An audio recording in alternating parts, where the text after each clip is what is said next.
Hello, everyone. This week is week 7, and we'll spend 2 weeks to explain the website development. So today we are talking about some fundamental knowledge and skills about website development. And today's lecture will have 2 main parts. First, I will have some very brief introduction about website development, including some website development tools and some coding techniques. And second part is some basic website programming skills with the HTML. So we'll go through what's the website structure, website components, design guidelines, and finally we'll talk about how to publish the website in our LaTube server.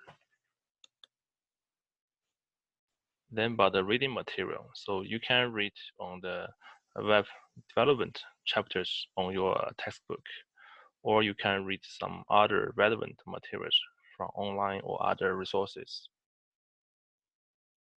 First is something about the website development.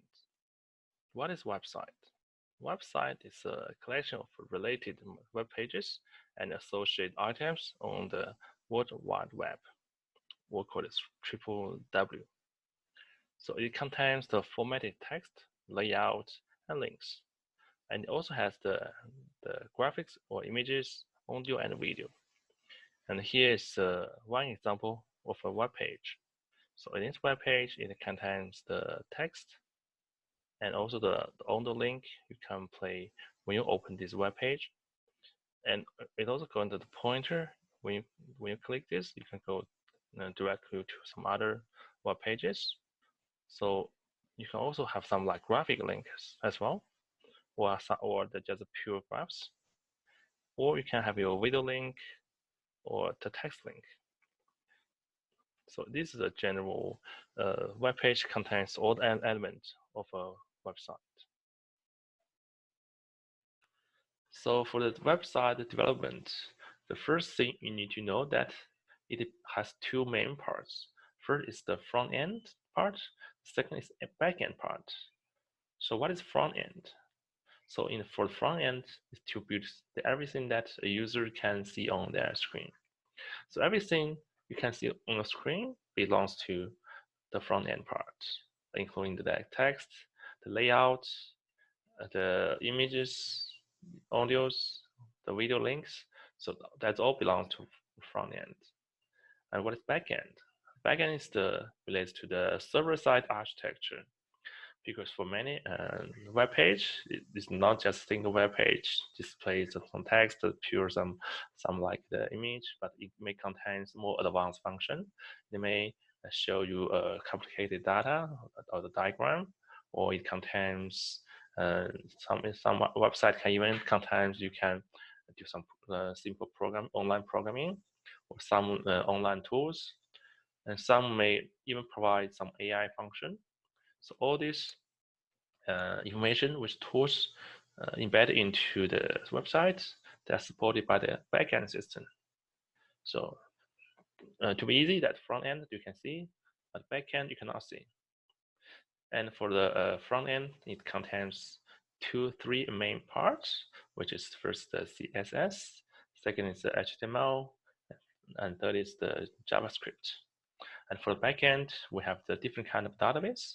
Some are traditional database, some database is for big data.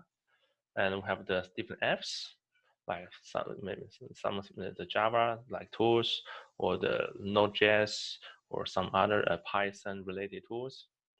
And we have many other the server side, many server functions. For example, some are from this Apache project, which related to the AI or big data. And this part we cannot see, so we call it backend. So these 4 blocks give you some guidance about the web development, from simple to complicated. So for a simple web page, it contains the basic HTML, the structure, and some basic effects by using the CSS. So by using these 2 parts, we can have the simple web page with some simple user interface. So in order to make our website looks more dynamic or more user interaction, we can use JavaScript.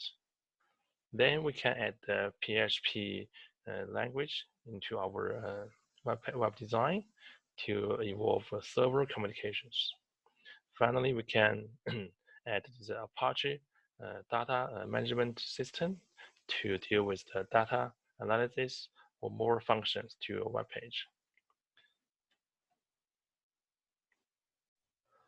So the whole website development can be simply divided into 4 steps.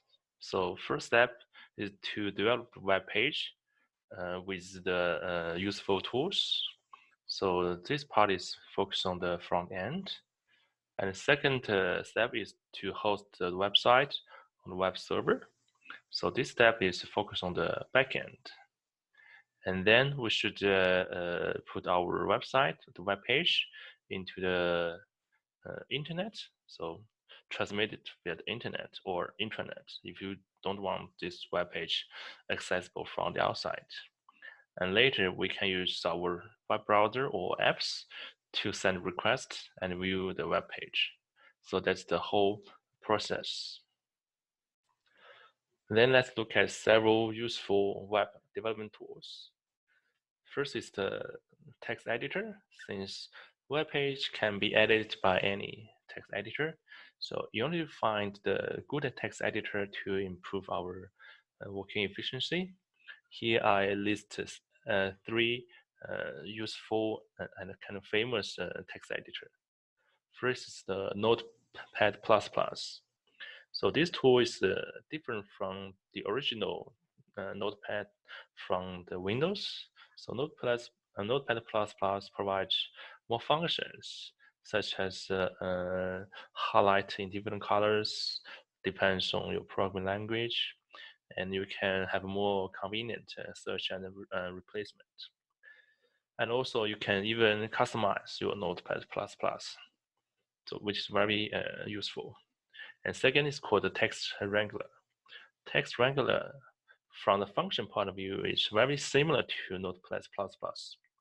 But this tool can be only found in macOS, which is for an Apple machine. So if you have your Apple machine, you can download this tools and have a try. And last is called Sublime. Sublime is famous because it support all the existing operating systems such as Windows, macOS, and Linux, especially in Linux, since in Linux there are not so many options, and Sublime is one of the best tools there. So different from those Notepad++ and the Text Wrangler, Sublime provide more functions, not about editing text, but all many plugins. So you can even install some like the compiler into Sublime. For example, you want to program in the Python, so you can add the Python compiler as a plugin, and then you can once you program, and then you can also run the program in Sublime, so which is very efficient. So the plugin to support Python, remember, is called the Anaconda. So you can go and have a try. I strongly recommend it. So 2 useful IDEs I recommend here is there are NetBeans and Visual Studio Code. So NetBeans is famous IDE because not only support web development, can support other programming language like Python, Java. So you can download and try by yourself. And Visual Studio Code is based from those previous famous Visual Studio.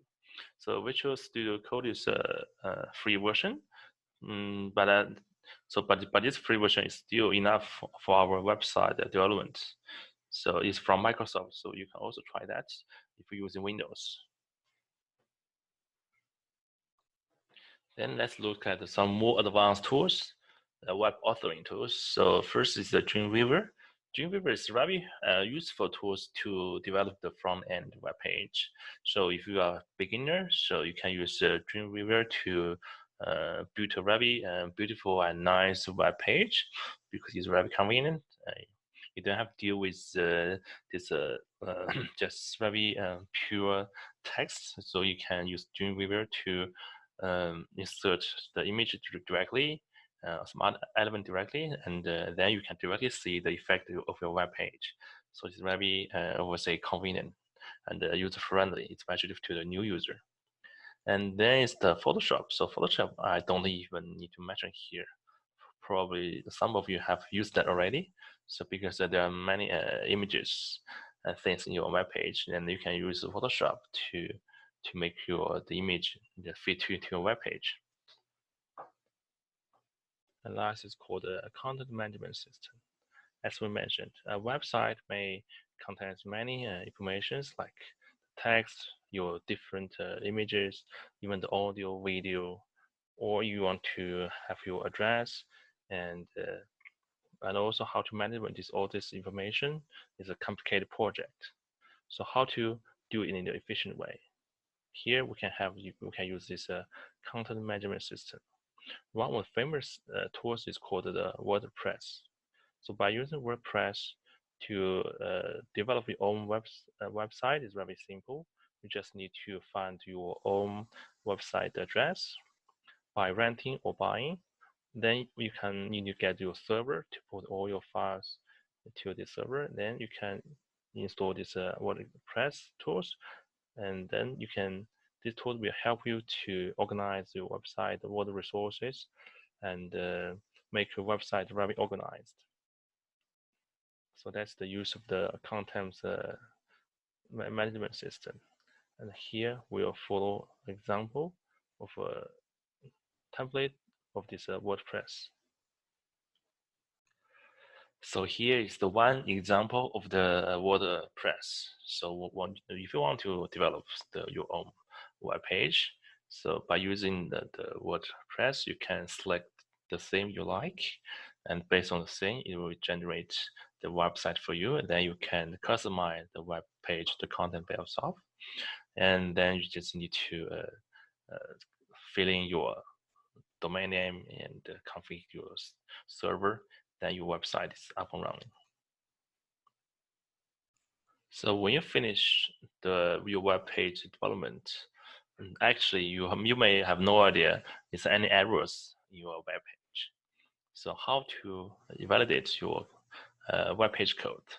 So then you can use this W3C, this web page, so to evaluate your code. So when you open this web page, then you can just upload your files in the web page, and when you click check, it will give you is there any error in your web page. So by using this code validator, it can ensure you that all the code syntax is correct, and also it can help you to check the corresponding start and the text in order. So that's a very good habit. So many web pages actually haven't been validated. It may contain many error messages, error bugs in this web page. So it won't exactly show as the designers wants. So to order to have a good habit, encourage you to use this code validator every time we finish your web development. Then is website coding technologies. So as I mentioned, the front-end development contains three parts. First is hypertext markup language. We call it HTML. Second is the cascading style sheets. We also call it CSS. And last is the JavaScript. So among these three coding techniques, the HTML is the basic one. So the HTML actually is to build the structure, so build the basic of the web page.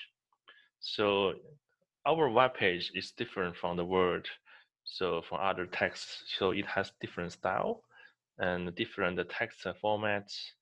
or some like the structure, and all this different structure is built by HTML. So it uses a set of code called text to format the documents for display in the browser. And in order to make our web page more vivid, and then the cascading style sheet is included. So it contains specifications for the fonts, the colors, layouts, and the placement of the HTML elements. So we can make our web page looks much nicer. But with the HTML plus CSS, our web page still cannot display many dynamic elements, such as automation. Then comes with the JavaScript. So JavaScript is the programming language for programs that a browser can run to make the website more dynamic. So I will show you an example in the next slides. And here's examples of different websites by using different techniques. So first is only by HTML. So only by HTML, you can only have all the elements, but you have no ability to put the exact position you want. So for example, in this example, we want to draw a face, but we cannot put the eyes in the desired position. So that's the drawback of the HTML. But good thing is pure simple. So this web page is very contains very few resources. It will be easy for the browser to open and no burden to the server. And second is HTML plus the CSS. So by using CSS, we can put the position of each element in a desired place. So in this case, we can draw a circle, the face, and then we can put the eyes in the relevant position. Or we can also draw the mouse with some angles, which cannot be achieved by the pure HTML. We can also have some simple dynamic effects by using CSS. So I will show you the example later. So last, if you want to have some more interaction with the user, you can add the JavaScript as well. So by using JavaScript, you can even add some button to your web page to make your web page more interactive. So the next slide will show you the example. So now let's look at this web page. So as I mentioned, so only by using the HTML language, you can only have a very simple, have no layout web page. Then we can combine HTML plus the CSS. Then you can have a little dynamic because we can place the eyes and mouse in the appropriate position. Then we can add some small dynamic effect, but not much, to make our web page more vivid. Then by using HTML plus CSS plus JavaScript, we can have more very interactive web page. For example, we can have many automation of the web page to add some different effect. Yeah. So that is the beauty of the JavaScript. So now you know that to develop a good front end, I would say the good web page, the best way is to use all of the elements. But in this subject, we only focus on the HTML plus the CSS. So for the JavaScript, you will learn this in the following subject of your program. So the second part of today's lecture is to use HTML, this language, to basically develop the website. In the beginning, let's look at this example. So do you notice that every time when you use a browser to browse a web page, the browser has an option to look at the source code. So here is the example web page. Then let's look at the source code of this page. And this page contains all the basic element for the website, including different headers, the text, and some images and different formats. So we see that for the headers, we will use different keywords to describe the different the header level. Then for the hyperlink, so it means that we can click the link, then it goes to another page. We have a very special description about hyperlinks. And also for the different image, we have the corresponding source codes to insert image, and also for the paragraphs as well. So that is the source code of the web page. So then you can check some web page and try to find the corresponding source code. So first, let's look at the history of this HTML language. This language is an evolving language. It's always developing. It was invented from last century, around 1993, and it is the way to electronically connect documents via hyperlinks. In the beginning, it just used among the universities in academia for the scientists and researchers to share information. So things, as a scientific paper, we don't need different many style of the text, so just pure text. So in the very beginning, HTML is very boring, just pure text. And later in 1995, it started to be developed by this Internet Engineering Task Force, RFC, to include stylized text and the tables and many other core HTML figures. So from that, people will notice this format is very good to describe the web page. It's very convenient, and from that, people have sensed the commercialized reasons or commercialized benefit of this language. And later, a new version came out, 3.0 HTML. But this version was kind of problematic because many browsers were awfully slow in implementing any of the new improvements due to the hardware. That was like last century. All the machines had limited memory and computation ability. So due to this reason, 3.0 this version was not that popular, and later it was even abandoned. So after 1 year later, comes to 1997, updated version 3.2 was released. It was developed by W3C, this website. We mentioned this website previously as the web validator, so they know this HTML very well. So that's why they developed this 3.2 and including some browser-specific features. So what does browser-specific features means? It means that for some browser, it can show this effect, but for the same website opened by some other different browser, it may display something different. So at that time, the one website was one browser was very popular. It's called the Netscape, because this browser can display the 3.2 this web page very well, not the IE at that time. Then 2 years later, a very important version was released. That was version 4.01. And why this version is so important? Because from this version, the CSS was start to be supported, which makes the website development much more flexible, and we can have some, as I mentioned, have some simple dynamic effect in the web page. And then after that, the involvement of the HTML start to become very slow.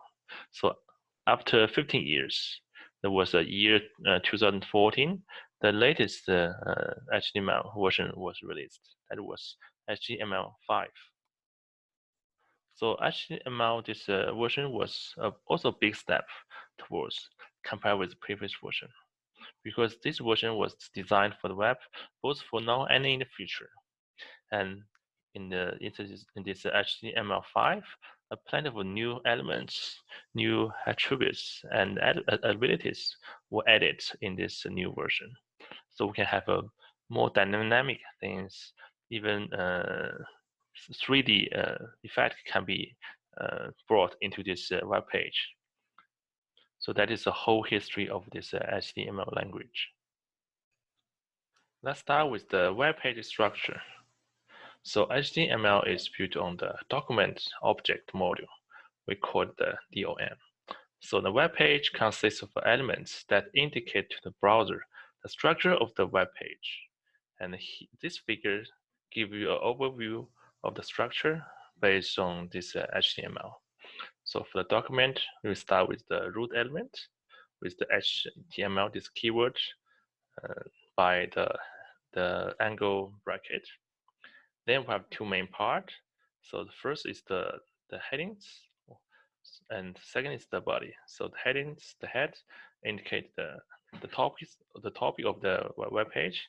Then we have the different titles of the in the different for different website with the text in the title.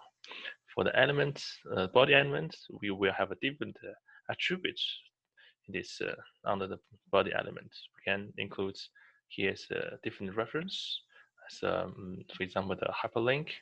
Then we can format our text by using different keywords. So that's the overall structure of the web page. So a web page source code contains a text markup with the HTML text that instruct the browser to how to display that content. And it has three parts of the well-formed document in this one web page. So first is the doc type. It indicates the version of the HTML that you are using right now. So here example, here is the source code of a web page. So we start with the document type to indicate the different version of your HTML, and followed by the head. So here's the so then we start with the keywords HTML with the angle bracket. Then is the head part. So head part is the metadata. So what does metadata mean? So this information is embedded into the web page. So as a browser, he will understand what this page is about. But as a user, this information is hidden from you. So only in browser, or if you want to see that, you need to dig more into the browser to check this metadata information of the web page. Usually, it's not displayed to the user.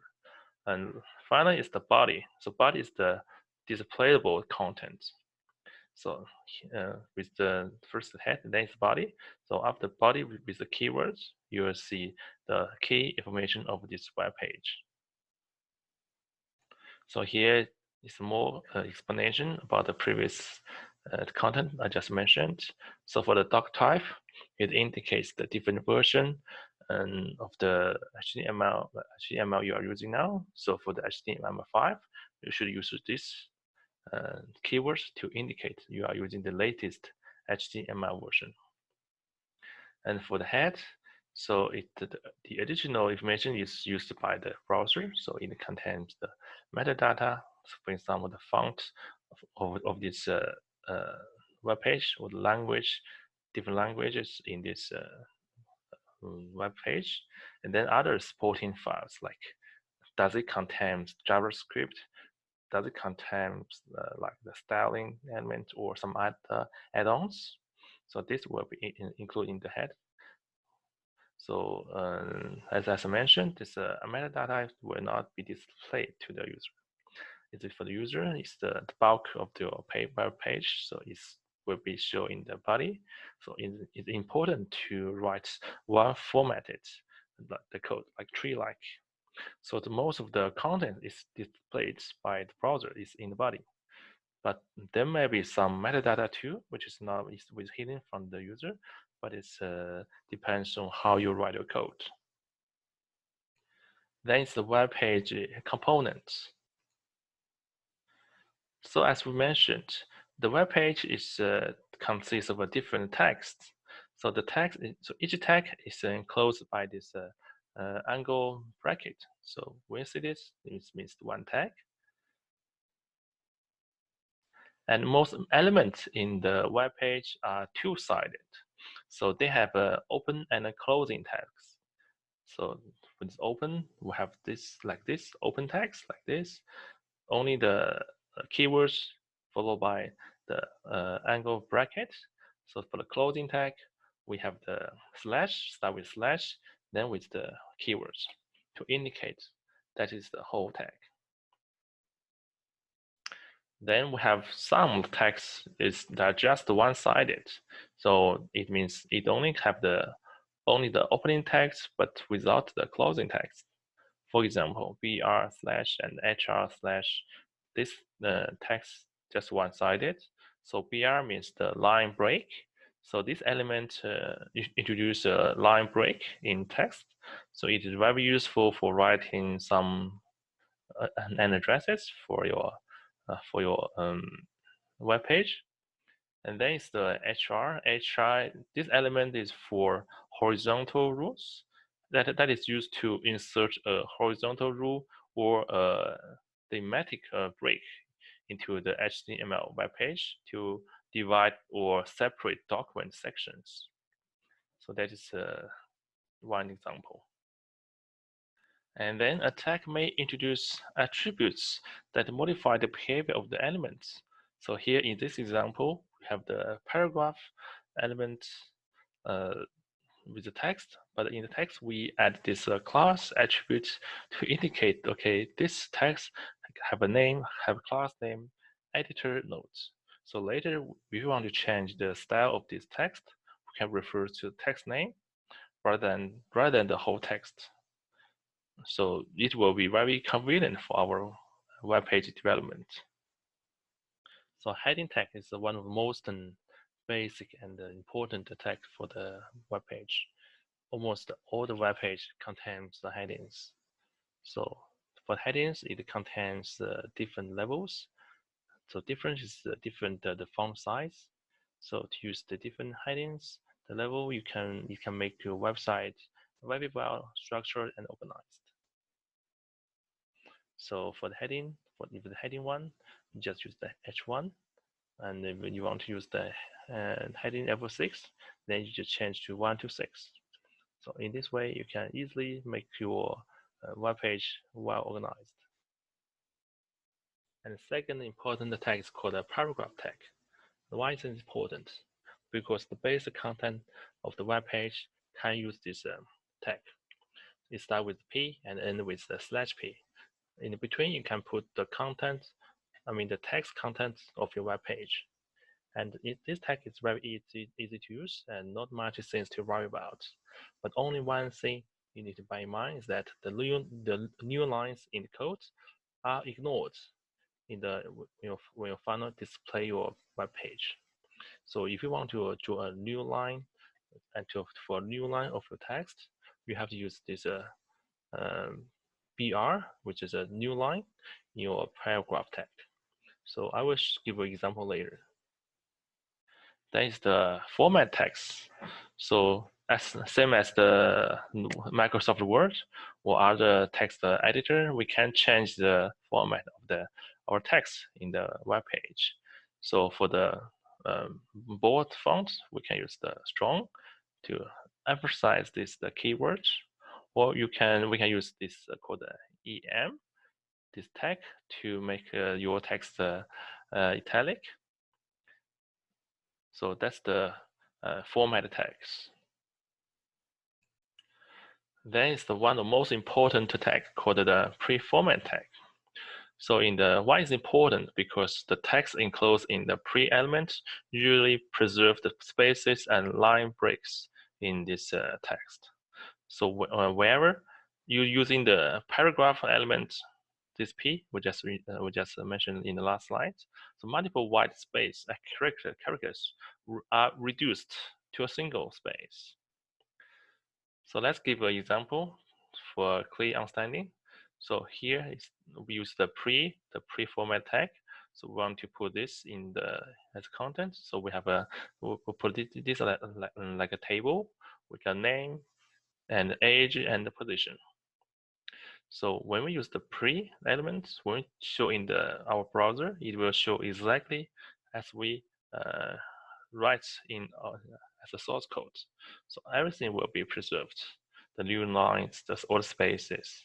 But if you change the pre-format tag to a paragraph tag with the pp, so we just change, replace here with p, here with the /p. So what we will show in our final result. So if you want to use p, then the result will show like this. It means that all the spaces between different words will be decreased to only one, and all the new lines will be also ignored. So this is not what we type in our source code. So that's the major difference between the pre-format and the paragraph element. Then is the list tag or list element.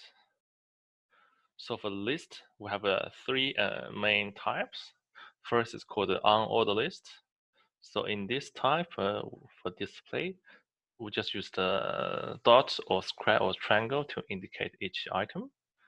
And there's no order. So that's why it's called unordered list. So for this unordered list, we use the keyword UL, start with the UL and end with the /UL for the ending tag. So for each item, we use the LI to indicate each item or each element in this list. And second is called the order list. So for order list, so that's the display result. So everything will be shown in order 1 to 3 or ABC. So for the order list, we use the OL as a keyword and with the /OL. So same, we use the LI to indicate each element or each item in each list. So third one is called the definition list. So this list is different from the previous one because it contains two parts. So it contains both the terms and its definition. So for the definition list, we start with the DL and end with the /DL. And for each item, we have two parts. First, the TD means the terms, and followed by DD is the data definition, which is to explain the definition of this term. And also for the displayment, so the term will be shown first, and then followed by some space is the definition. So for the term and definition, they should always appear in pairs. So that's why. So this is different from the previous one. Then it's a nested list. Actually, nested list is not a new type. It's the combination or the mixture of the previous list. So nested lists are the list within the list. So the outer list is not closed off until the inner list is complete. And the different types of the list listed can be nested. For example, the unordered and list inside order list. As I mentioned, it's a mixture of the different type of list. So in this case, the outer list is the order list, and the inner list is the unordered list. So for the source code, since the outer list is order list, so we start with the OL to indicate it's outer list, and then we follow by the list item. But within this element, we insert a new list, which is the unordered list. So we use another tag or element to indicate, okay, this is the inside list is the unordered list. So we use the UL inside, then to place different many items in this UL list. So the final result will show like this. So next important tag for web page is tables. So tables can contain anything you can put into an HTML document. So you can put text, graphics, video, and even nested tables. And some tables can be used to simulate multi-column layouts. So in the table, first element is the caption. So and caption gives a brief summary of the table's content. So this is the format of the caption. So in short words, caption is the name of the table. Next is the table header cell.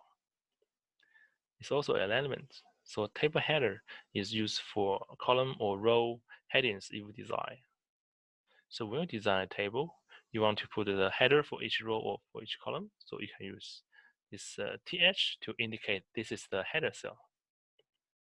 Then it's the row element. So the keyword is the tr. So the row may contains the header or it contains the table data cell. So if we want to add a new row, you should add the tr to indicate this is another new row. And finally, the element is to the table data cell. So table data cell is the one fundamental cell. So we have the table header cell, then we have the table data cell. So it means that if you want to describe what's in this table data cell, you should use this TD to indicate this is a table data cell. And later, let's give an example of the table. And in this example, for the table, we start with the table. Border means the thickness of the border, so we give it to 1. And for the caption, it's just 6 data cells. So that's why for this table name is just 6 data cell here. Then is the new row. We start with the tr. So that's the new row. And for this row, so the cell is the th, means this is the header cell. So for the header cell, we put the first column, second column, and third column. So since it's a header cell, so the font size is the bold, it's different from the others. Then for the next row, so there's another tr. Then for this row is we use the data cell. So then we use the TD, and since there are 3 cells, so we use 3 data cells to indicate 1, 2, 3. Then we have our final row.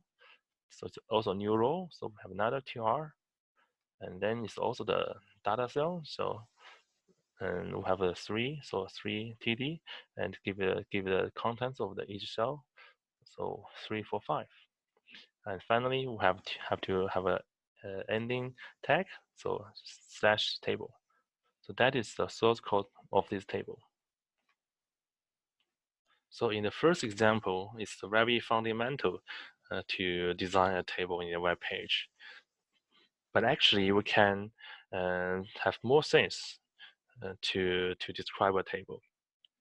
For example, we can expand the column and row size. So for example, for the data cell, we can change the data cell attribute. So the data cell's attribute is like the cell spans a number of columns and rows. So for example, if you want to change the data cell attribute, so still the TD, then we can use the keyword column span. Then we give like how much span we want to give it. Then the column cell will expand by this vector. Same for the rows expand. So in this way, we can have a large cell. Then is the border attribute. So the border attribute value is in pixels. It's the thickness of the border. So other units are not required. For example, if the border equals 1, it means only 1 pixel for the border, the thickness. And the default value is 1. So if you increase the value to some other 2 or 3, it means there are 2 or 3 pixels of the border thickness. And also a border for the HTML has another many attributes. And here example. So if this is the table contents, then we can add the padding for the border. So that's the padding, and that's the border. And we can also add the margin to the table, and this margin is transparent, so you cannot see that. So that is the border attribute. And then is the width attribute. So this attribute specifies the width of the table in pixels as well. For example, you can give the width 200 means 200 pixels in one table. Or you can use as a percentage of the browser. Depends on how large is the browser it is. So the width can be specified as like for example 70% of the browser. So if no width is specified, the table is as wide as necessary for these contents. So limited by the page size as well and margin as well. So if you want to change the width, it is the width followed by pixel or percentage. So here is the second example. In this example, we change a little bit from our previous example. So for the caption, we only change to 4 elements or 4 cells in the table. Then we expand the column for the first row. So we expand 2. It means that we combine the first and second column as one cell. And then for the second row, when we do the row span, means that we combine the two cells in the first column and 2 cells from the second column into one cell. So here's the row span 2. And but for the last cell it's just normal, so it's still 3. And for the last row, so there's new row. But actually this 2 row has been specified in the previous row here. So that's why in this new row, you don't have to row to do the row span again. You just need to define the final cell, which is the cell 4. So in this way, you can design a much more flexible table as per your requirements. Then is the image. So how to insert image into your web page? You should use this keyword img.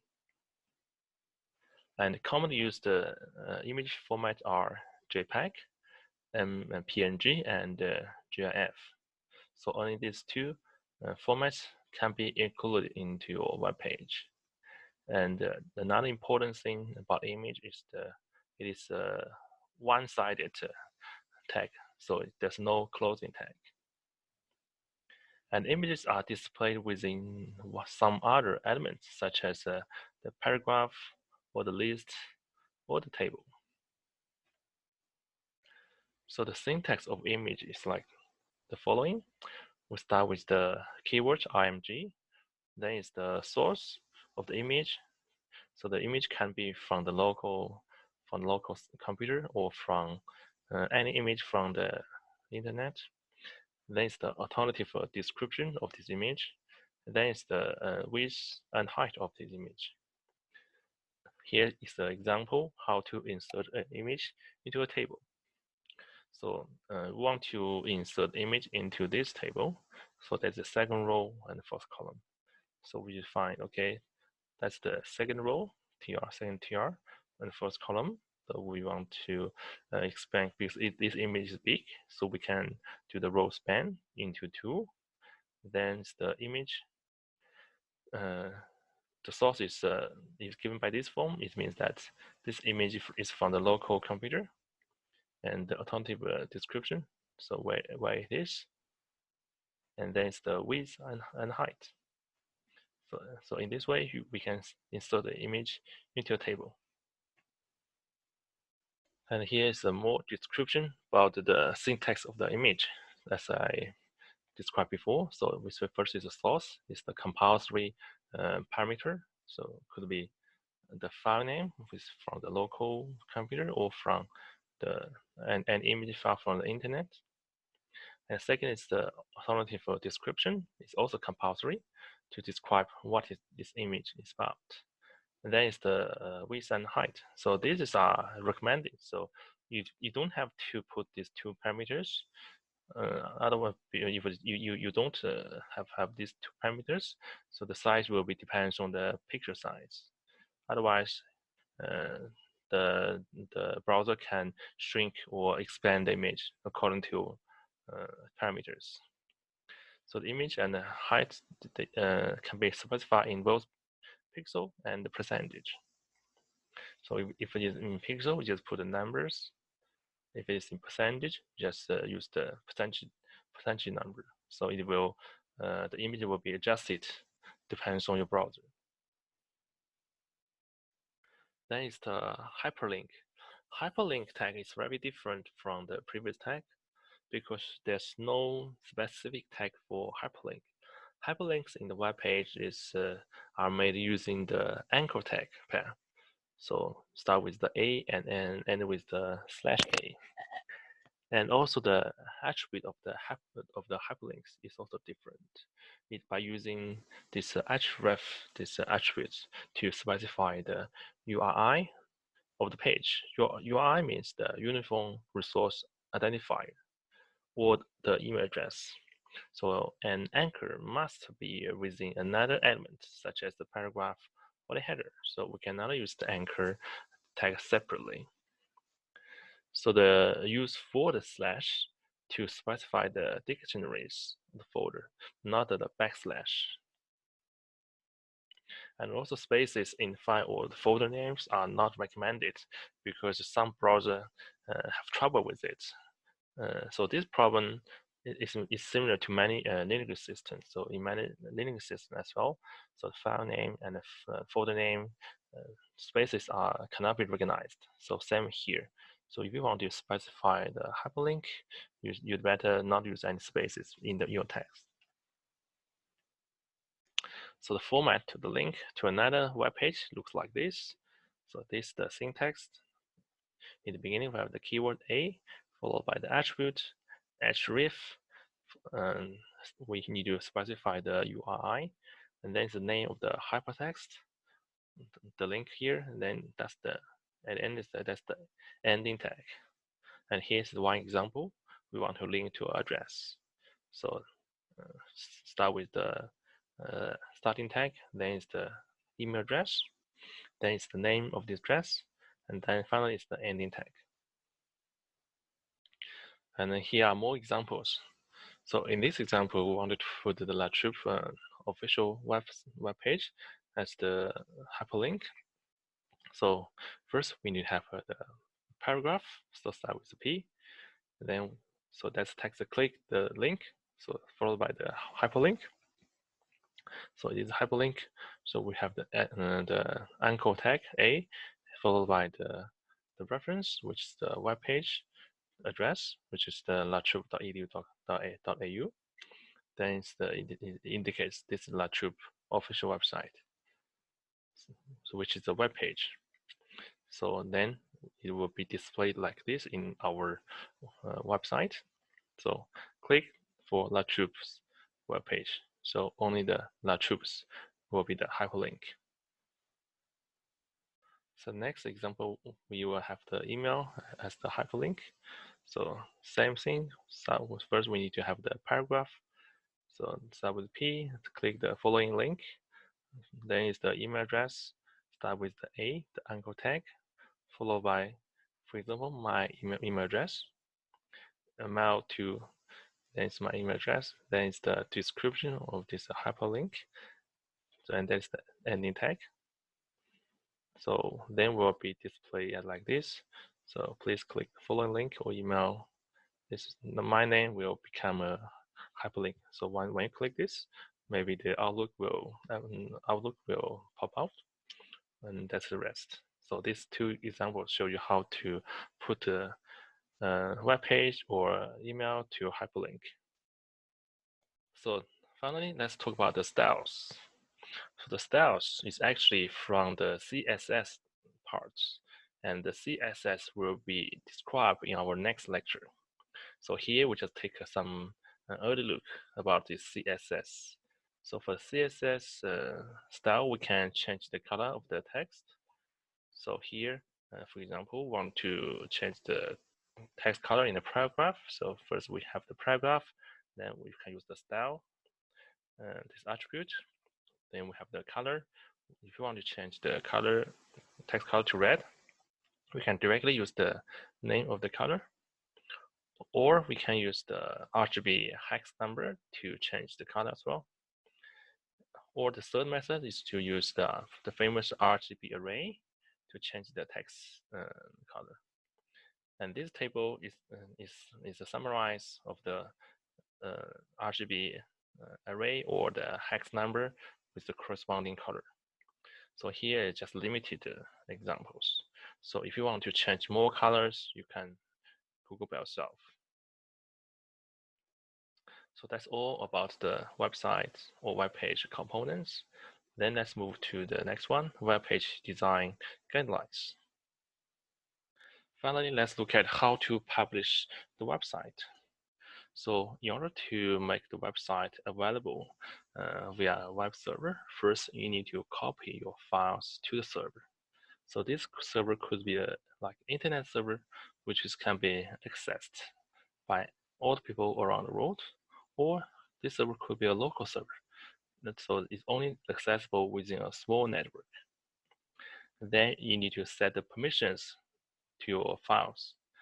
At least you need to set 2 permissions. First is the read permissions for the files you designed. Second, you need to set the execute permissions for the directories of this of your web page. And finally, you can open your web browser and enter the URL to browse your web page. So in this week's tutorial, you need to do this by yourself. You can use our Latrue's like CS5 local server by using this WinSCP tools. So you can download these tools from any website. And later you have to use the VPN to connect to the university. Otherwise, you cannot directly access this web server from anywhere outside of the university. So once you have connect the university campus by using VPN, you can click start with the WinSCP and enter your student username and password to log into the server. Then you can copy your files to your folder. So to me, it's like the home address with the staff. I'm a staff here as you are a student. Then followed by your name, because each student got his own folder, and then you can put your web page here as a public HTML. Then you can copy your files here. Later, you have to set permissions. So for the whole folder, so that's whole folder. Yeah, you are recommend to set all the permissions: read, write, and execute. Then for your files, at least you need to set read and execute. So this is very, very important. Otherwise, you cannot access your file through the web browser. So then you can open your web browser, then follow to enter the whole URL, which is homepage.cs.latruve.edu.au. So followed by your name, and then your web page file. In this way, you can open your web page through the browser. So that's all for today's lecture. So in the tutorial, you have a chance to do the practice to design your own web page. And if you have more questions, please let me know. Thank you very much. So in order to design a professional and nice web page, we need to follow the several guidelines. So first is appear and clarity. So appear and clarity is more about a sense of art, a sense of beauty. It means you need to have this aesthetic design and communicates well. So in order to make your website look comfortable, you need to learn something about art and where to put your graph and what's your font size. So all this is related to the sense of art, and also how can you present your website well. And second is called the balance and density. So it's very important that you just have a balance of your font size and use of space. Otherwise, maybe the main text has been hidden and some irrelevant information is highlighted. So be careful about the size of your text, and also the use of spaces as well. And last is the constancy, which means crossing and within pages. It means that within one page, you should follow the same layout and say the color scheme, say relevant, appropriate text size and font. So that's the most important, especially for the whole web page, the whole website. Sometimes a website may contain different web page. So in order to make a very professional website, all the web pages belong to this website should be very constant. And also you should be careful with the navigation links. So do not put the navigation and links everywhere. So I try to put it more professional. So all this will need long time practice. And here is an example of different web page from different websites. So according to you, which looks very professional and which looks just like make you feel a bit messy and make you not want to go through this web page. So what do you think? You can discuss about it.